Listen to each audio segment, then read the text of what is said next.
là et je suis venu échanger avec vous, chers auditeurs, chers téléspectateurs. Ce serait avec un grand plaisir. Ouais. Voilà, si vraiment, la dernière fois, j'étais très ému par rapport à ce que le spécialiste disait. Je ne sais pas s'il peut faire un petit récapitulatif, parce qu'il avait une question qu'il a commencé par répondre. Comment réagir face à un burn-out? Et quand quelqu'un a un burn-out, Cathy le disait tout à l'heure, son burn-out qu'elle avait eu, elle ne savait pas ce qui lui arrivait. Comment s'occuper face à un burn-out? Comment réagir? Parce qu'elle avait l'impression que tout on l'avait abandonné, elle était isolée. Donc d'abord, comment réagir face à un burn-out et comment s'occuper lorsque tu as un burn-out? Oui.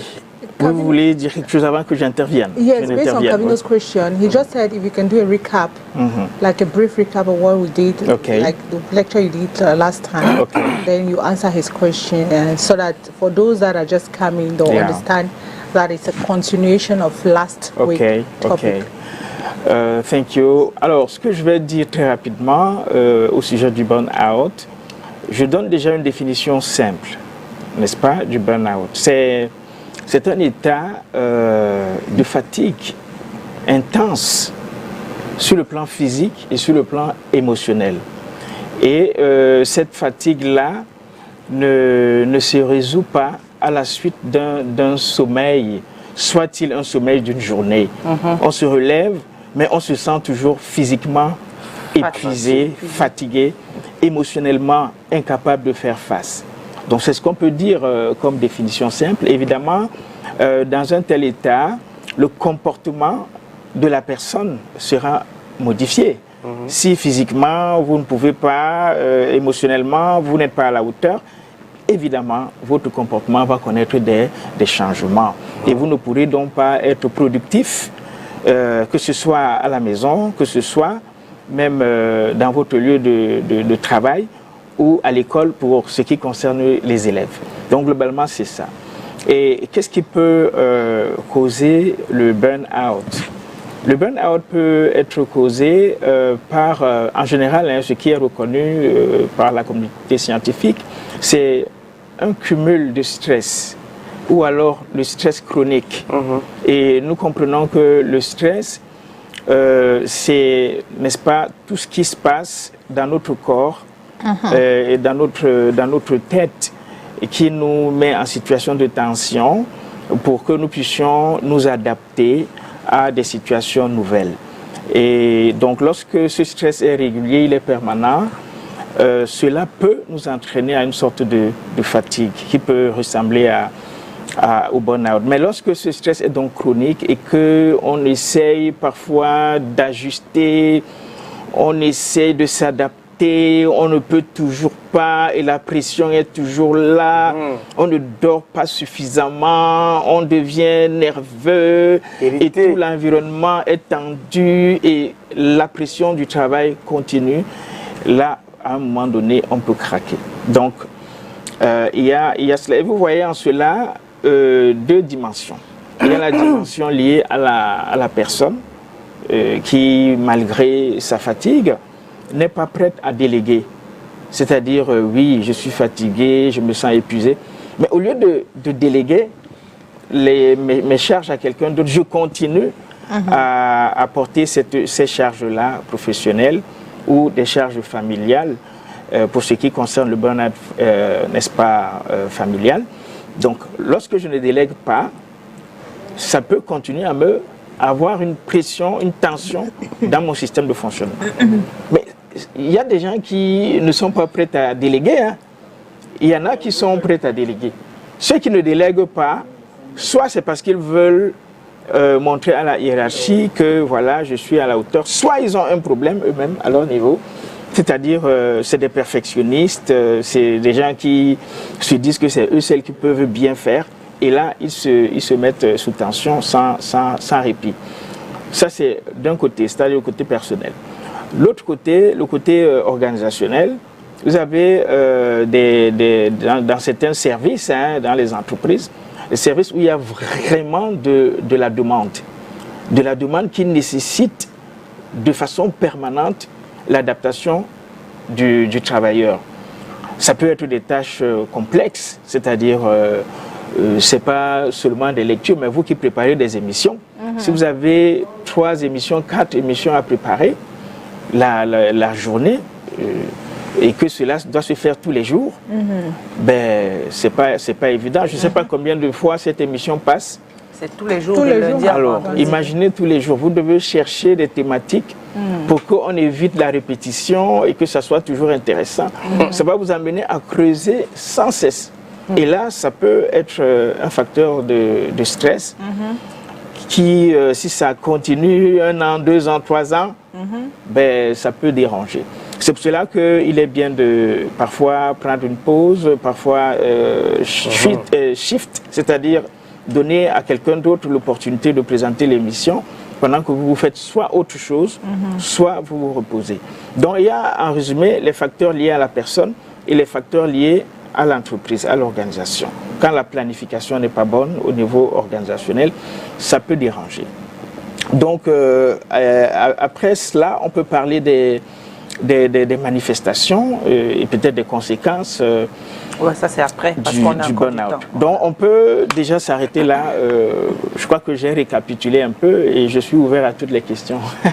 You've answered Kavino's question already. Comment réagir face à un burn-out? Ah, ok. Comment s'occuper? Ok, comment réagir face à un burn-out? Ben, je voudrais déjà vous dire très rapidement que le burn-out, c'est une, disons, une souffrance psychique qui est très difficile à cerner.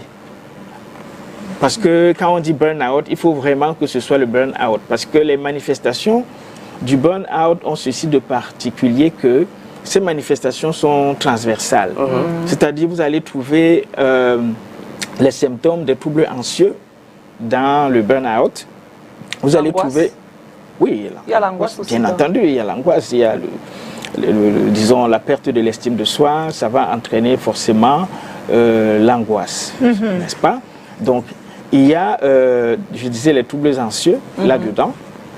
Il y a là-dedans les manifestations des troubles de l'adaptation. Ça, je parle des troubles qui sont répertoriés dans les manuels de diagnostic, n'est-ce pas? Les manuels de référence. Je pense notamment au DSM 5 et à la CIM 11. Donc c'est les manuels de référence. Tous les diagnostics qui sont posés se retrouvent dans ces manuels. Vous comprenez? Et le burn-out ne se retrouve pas dans ces manuels-là. Et c'est là la difficulté. Donc le burn-out, je reviens pour dire que ces manifestations sont transversales. On va donc trouver les symptômes du burn-out dans les troubles connus, tels que la dépression majeure. On peut trouver les symptômes du trouble de la dépression majeure. On peut trouver, par exemple, les troubles anxieux, comme je disais tout à l'heure. On peut trouver les symptômes du trouble de l'adaptation et beaucoup d'autres troubles encore. Donc vous voyez que lorsque un professionnel de la santé se retrouve face à des manifestations qu'il ne comprend pas, il peut lui-même être largué et ce qui va entraîner aussi la complexité de la prise en charge de cette souffrance. Parce que si vous restez par exemple sur le diagnostic de la dépression majeure, vous allez soigner, mais la personne ne va véritablement pas retrouver complètement la santé. Si vous prenez un trouble anxieux quelconque, trouble anxieux généralisé par exemple, vous allez soigner le trouble anxieux généralisé, vous n'allez pas arriver à la solution. C'est très important ce que je dis. Et il y a des personnes qui se sont retrouvées comme ça, hospitalisées dans les hôpitaux, et on a posé des diagnostics, on a soigné, mais la personne n'est toujours pas guérie de sa souffrance. Parce qu'on est en train de passer à côté. Et c'est pour cela qu'il est bien, quand on commence à ressentir les manifestations, qu'elles soient physiques, qu'elles soient émotionnelles, qu'elles soient cognitives, qu'elles soient sociales, quand on a ces difficultés-là, c'est bien vraiment d'aller à l'hôpital, mais parfois les médecins généralistes et d'autres même qui, par exemple, on peut penser que c'est un problème cardiovasculaire parce que la tension peut monter. Hein. On peut avoir des montées de tension.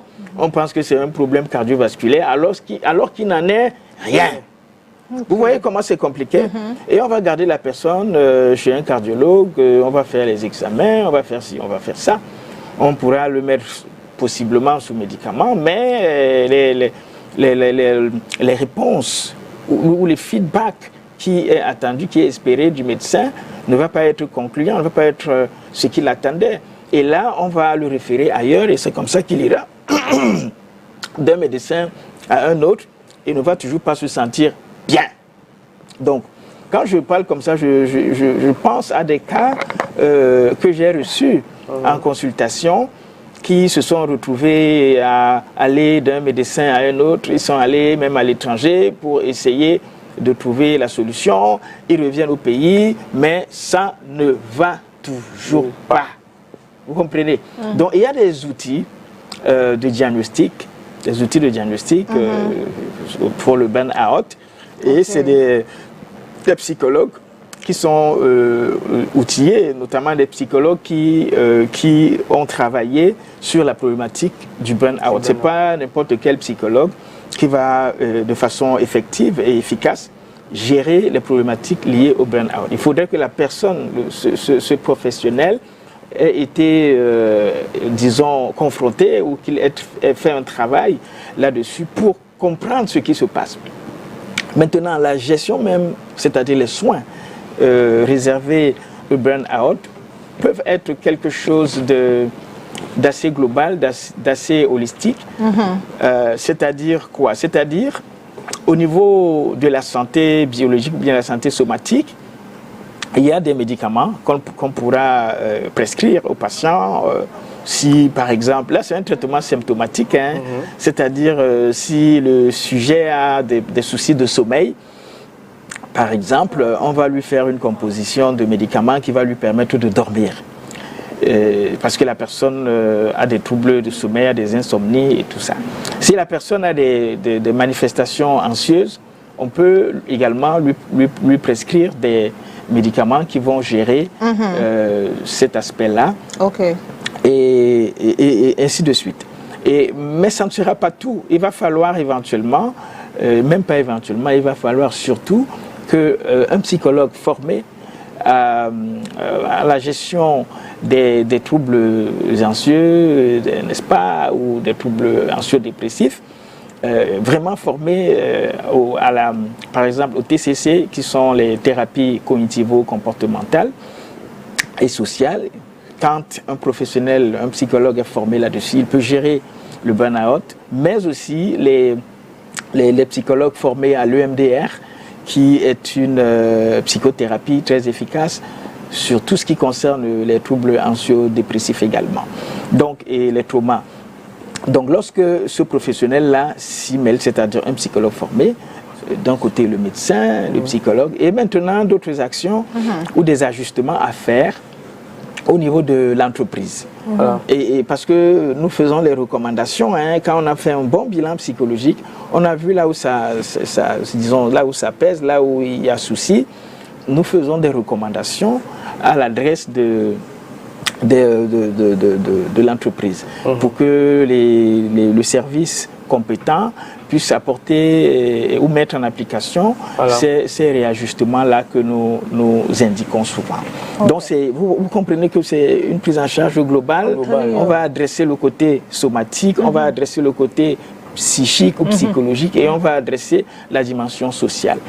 Et je crois que quand on gère la problématique de cette façon-là, on peut arriver à un résultat probant. Before you came in, I was talking about my experience. I remember when I had my child. I think a few months later on, I don't know, there was this thing happening to me that I cannot really explain.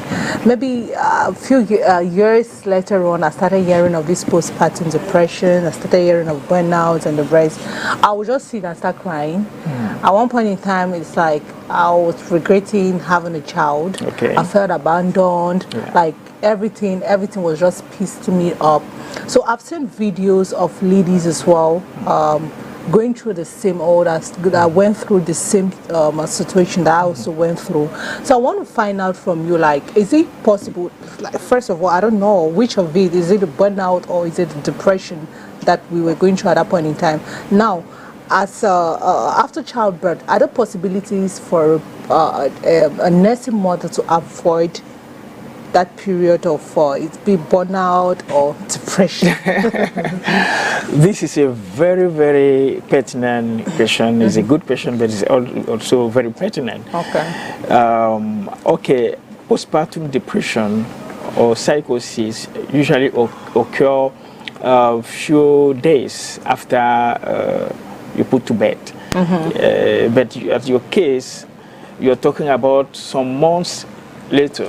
You started feeling like, you know, having some issues emotionally, which were leading you to cry at some moments.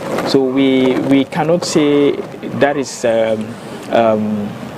postpartum depression or psychosis. Okay. It's not that. It could be maybe, you know, we are not going to say it is this or that because you are not in that particular condition now, but we might assume that it could be something like maybe emotional stress, moderate depression. Moderate depression. Okay. Yes, because at the end of the day, you did not finally take medications for you to address the issue or the challenges. Okay. So and if I was consulting you, for example, or if I had to consult you at that particular moment, I would have looked or checked your surroundings, social relations, and some other things that were going on at the same time for me to really understand the matter and maybe put a name on those symptoms or syndrome. Yes, so it was definitely not a postpartum issue. Okay, you see. So okay, now I know we're talking about burnout, depression, and maybe I can just include postpartum into it. Now we talk about postpartum. What are the symptoms? How does it react to a woman after childbirth? Does it come after childbirth or is it before childbirth? And you know, so that at one point in time we don't get confused if we're going through burnout, depression, or postpartum, because I myself was confused and I had to tell her that it was postpartum. But now from your explanation it shows that it wasn't. I had moderate depression. Yes, something like that. Moderate depression. Yes, okay. Well, okay. I would like to give an answer to her question. First of all, you know, we cannot get into a mental disorder or mental issues without stress. You're getting me? So generally, when a lady is pregnant and she's been having serious challenges related to the pregnancy. This is already factors that are going to make her become vulnerable. Yes, psychologically and emotionally. So when the baby now comes out and maybe the lady feel like abandoned or challenged by, you know, what it takes to handle effectively the baby, and the lady can develop some symptoms like feeling guilty or having kind of feeling of what is this? So start rejecting the child. Refusing to breastfeed the child, and have behaviors that are not common to ladies who have just put to bed. So some other ladies, from my experience of postpartum issues, I've seen some ladies also who find themselves having or hearing voices or saying things that are not coherent. So this goes, you can call it postpartum psychosis. Yes. So if we look behind, we will see that there was already kind of stress before she gets into that. Yes. And there is always something that, you know, ça déclenche, quelque chose qui déclenche, a kind of trigger. Yeah, that triggers the stress. Yes, the trigger. It can be a sentence. Okay. Oh yes, from the mother or from the husband. The husband. Just that. It can be a serious trigger that will take the lady to that postpartum condition. Okay. So, as I was saying, it usually occurs after some days when the lady has put to bed. Put to bed, okay. D'accord, on va aller retrouver l'homme dans la rue, dans les rues de Yaoundé, où nous avons posé la question de savoir la différence entre le burn-out et la dépression nerveuse. Des images de M. Thierry Onde, montage Dieudonné Niassa. La dépression nerveuse, pour moi, ça doit être un truc qui j'avais la maladie, mais le surménage, c'est peut-être excès de travail, trop de pensées et qu'on n'a pas eu assez de temps pour se reposer. Le surménage et la dépression, là, je me dis que c'est la même chose, c'est la même maladie. On vit avec depuis des années et on s'en sort très bien. Oui, d'après moi, bien sûr, le surménage, c'est un manque de sommeil, bon, une réflexion prolongée par rapport à nos problèmes. Bon. Oui, la dépression nerveuse, c'est... Bon, chez moi, c'est la même chose. Chez moi, c'est la même chose.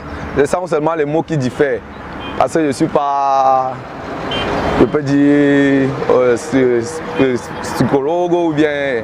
Moi, je suis à la vie active. Le surménage et la dépression nerveuse, je pense que les deux, c'est la même chose. En fait, c'est ce que je pense.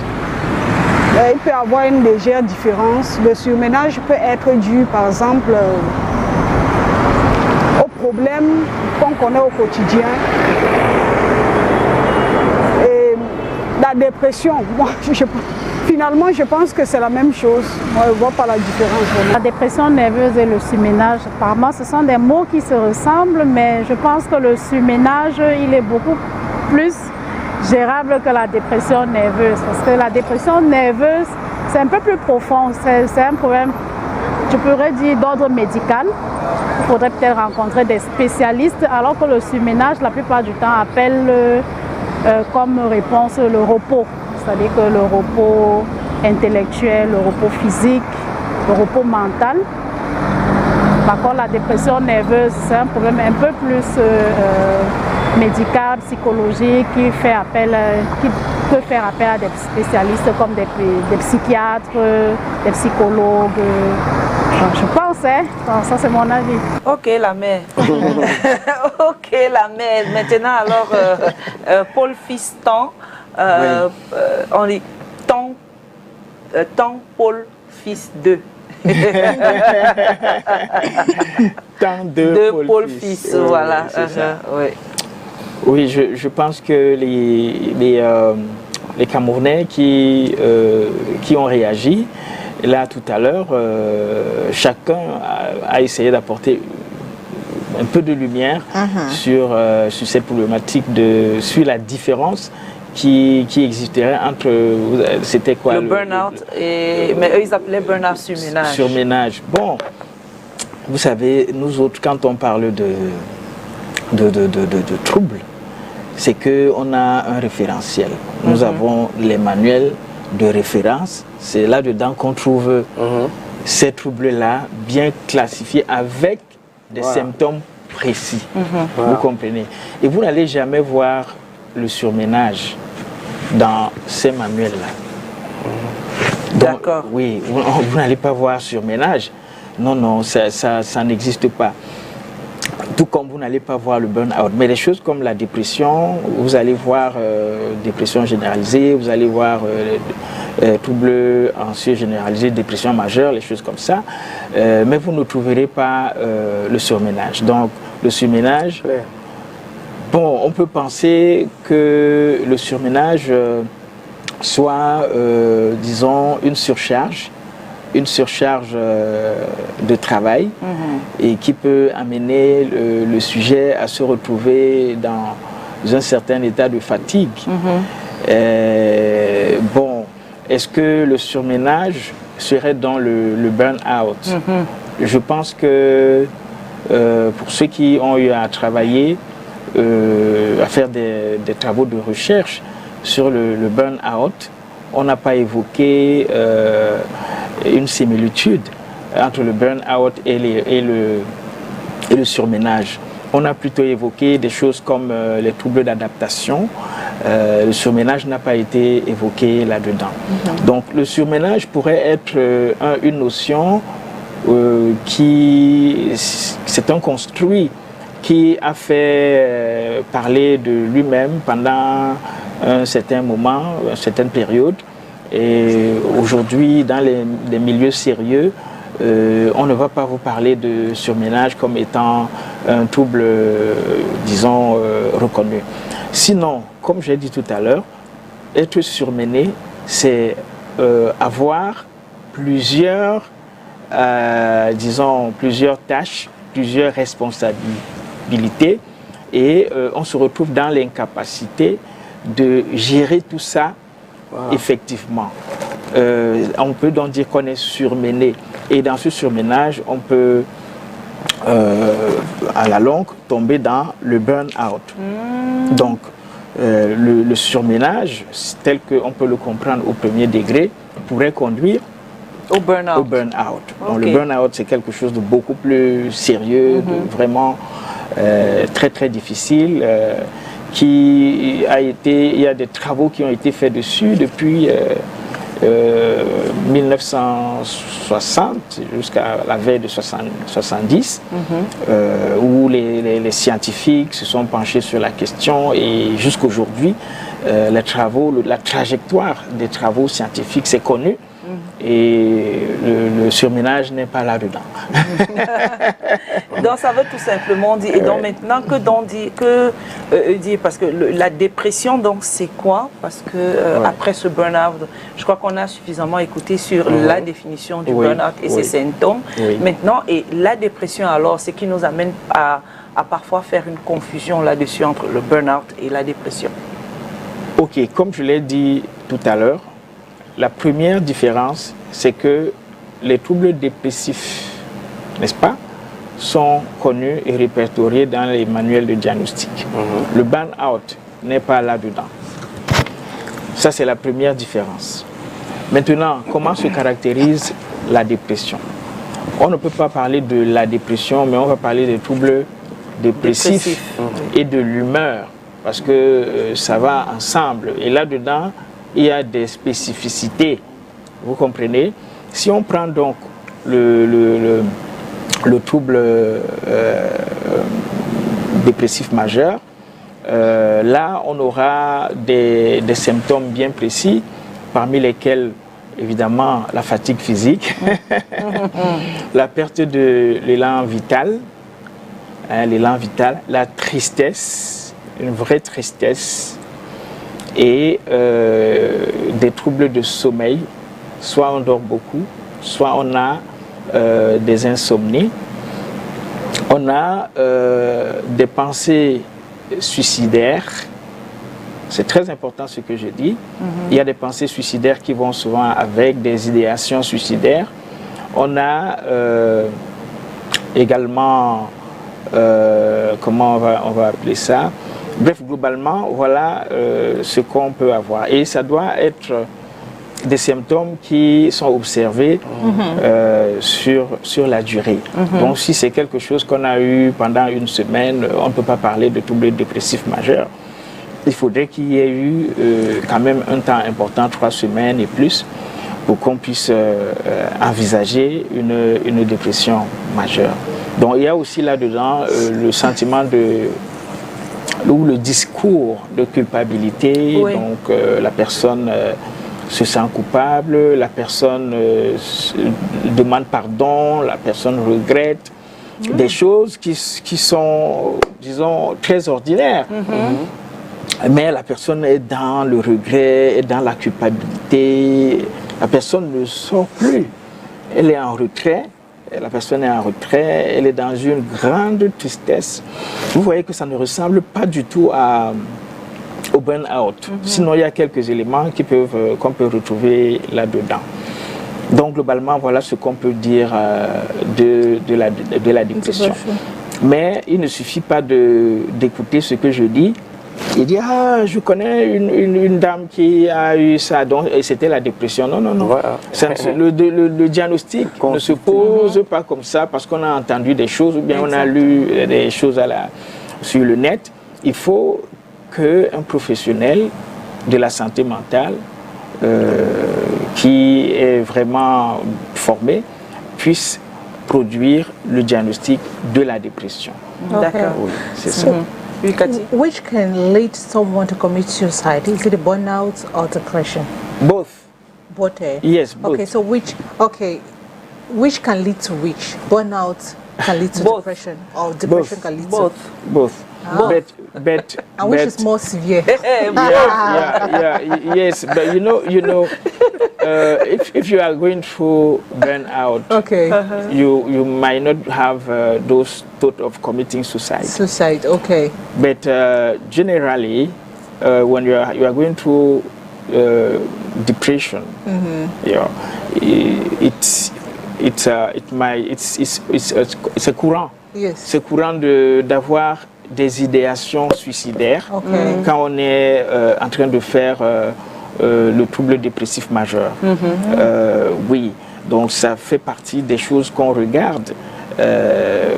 Vous allez voir quelqu'un, vous l'amenez à l'hôpital, il va se jeter dehors. Hein. Oui, dans la voiture, il ouvre la portière, il se jette. Ça prend même aussi les enfants, parce qu'on parle souvent. J'ai un ami, son fils de 11 ans, 12 ans, est parti du premier étage, a sauté par la fenêtre de l'étage pour se retrouver à deuxième étage. Bon, il avait déjà des symptômes à la maison. Il est toujours en train de vouloir sortir pour pouvoir, il veut se suicider, il veut faire 12 ans. Bon, à cet âge-là, la dépression que les enfants font n'a pas forcément la même symptomatologie que la dépression des enfants. Vous savez, la psychiatrie ou les troubles psychopathologiques, mais la psychiatrie essentiellement, les premiers travaux ont été faits sur les adultes. Et on a essayé de transposer beaucoup de troubles qui ont été identifiés chez les adultes. On a essayé de les transposer sur les enfants pour essayer de voir aussi les manifestations de ces troubles-là chez les enfants. Oui. Donc chez les enfants, la dépression ne va pas prendre la même forme que celle des adultes. Vous allez voir peut-être un adolescent qui est irritable. Vous allez voir un adolescent qui... son comportement a changé, il ne travaille plus avec la même dynamique, alors qu'il est en train de... Enfin, ces éléments-là suffisent. Si on le consulte et on passe les tests qu'il faut, on peut arriver à la conclusion que l'enfant est en train de faire une dépression. Maintenant, ce qui concerne la tentative de suicide, passage à l'acte et tout ça que vous êtes en train de décrire, ça peut être, disons, un chantage affectif, ça peut être une dépression psychogène. Une dépression psychogène, c'est-à-dire l'enfant, on lui a pris quelque chose à laquelle il tient beaucoup, ou bien on est en train de le priver de quelque chose qu'il demande depuis, ou encore il est en train de subir des pressions au niveau de la famille psychologique et il n'en parle pas. Donc ça peut être à ce moment-là un symptôme d'un mal-être, qu'il y a quelque chose qui ne va pas. C'est quand on voit l'enfant qui fait ça. Mais vous savez, il y a beaucoup, vous savez, c'est très complexe les problématiques de santé mentale. On ne peut pas prétendre avoir toute la parfaite maîtrise de ces choses-là. Mais un enfant qui essaye de se suicider, un enfant de 12 ans, c'est bien de le faire consulter, pas par un médecin seulement, mais surtout par un psychiatre des enfants, c'est-à-dire un pédopsychiatre, ou alors un psychologue et de préférence un pédopsychologue. On sort de l'émission. Qui voir quand on souffre de burn-out ou de dépression nerveuse? Qui rencontrer avant même quand on a tous ces symptômes que tu as cités? Je vais dire que ça dépend de l'intensité des symptômes qui sont observés. Mais en général, quand on ne se sent pas bien, la première personne à rencontrer, c'est un médecin généraliste. Vous comprenez? Et malheureusement, vous pouvez rencontrer le médecin généraliste et il ne vous oriente pas bien. Je crois qu'aujourd'hui, avec des émissions comme celle-ci et d'autres canaux de communication, les gens sont un peu éclairés sur les problématiques de santé mentale. Donc, mais l'idéal, c'est de passer par un généraliste. Sinon, les personnes à voir sont des psychologues, et des psychologues cliniciens et des psychiatres. Donc il y a les services disons à l'hôpital à Kintini, par exemple, je travaille, il y a tout un service de santé mentale dans lequel vous allez trouver des psychologues, vous allez trouver des psychiatres, vous allez trouver des infirmiers spécialisés en santé mentale. Vraiment une équipe bien diversifiée et capable de gérer ces problématiques de santé mentale, chacun dans son domaine de compétence. Oui, c'est ça. Donc, il faut voir des professionnels de la santé mentale. Merci Paul Fiston 2, voilà, d'être venu une fois de plus éclairer la lanterne de beaucoup. Peut-être les explications étaient trop claires pour que les gens posent leurs problèmes. Maintenant, on sait vers qui se tourner quand on souffre de toutes les symptômes cités par le psychoclinicien Paul Fiston, qui exerce du côté de l'hôpital La Kintini de Douala et aussi à Makepe. BM dans son cabinet. Dans son cabinet, justement, Makepe dans son cabinet. Oui. Donc, retrouvez-le à l'hôpital à Kintini, plus proche de nous ici. À Aqua. Ouais. À Aqua. Donc, si on est malade, on a des problèmes de santé mentale, on se sent triste, affaibli, anxieux, etc. Rencontrer un psychoclinicien ou psychothérapeute ou psychiatre, tout simplement. Merci, c'était plaisant encore de t'avoir une fois de plus. Bon retour au boulot. Hein. Merci. C'était un plaisir. Je serai toujours là chaque fois que vous aurez besoin de moi. Ce sera avec un grand plaisir. Merci beaucoup, Cathy. Thank you so much. You're welcome. Thank you, Mireille. Thank you, Calvino. See you guys tomorrow. Merci, docteur. C'est sûr que le contraire de burn-out, c'est burn-it-in. Donc, ça chauffe de l'extérieur. Oui, c'est ça. Vraiment, il y a un burn-in là. Il est très intéressant. Ouais. En tout cas, merci d'avoir été des nôtres, chers téléspectateurs. On se retrouve demain quand il sera 10h avec un autre invité, Francis Heret. On le retrouvera encore avec le même plaisir, la même équipe. Dieu vous bénisse. Ciao.